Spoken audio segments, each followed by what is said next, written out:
தேசம் உனக்கு என்று என்ன கொடுக்கப்பட்ட தேசம், தேசத்தின் அதிபதியானவனுக்கு விரோதமாகவே நான் என் கரத்தை நீட்டுகிறேன்.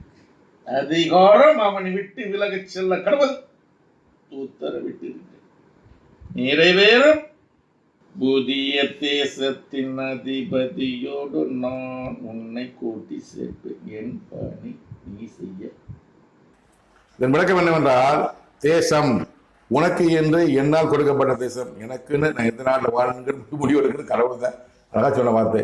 எனக்கு நான் இந்த தமிழ்நாட்டில் வாழணும், நான் ஆந்திராவில் வரணும், கேரளாவில் வரணும், இல்லை அமெரிக்காவில் வாழணும், இல்லை ரஷ்யாவில் வாழணுங்கிறது அது கடவுள் முடிவு எடுப்பார். வருமானத்தில் யார் எங்கே போகணும், யார் மகனாக போகணும், எந்த நாட்டில், எந்த மாநிலத்தில், எந்த மாவட்டத்தில், எந்த வட்டத்தில், எந்த கிராமத்தில், எந்த தெருவில், எந்த ஜாதி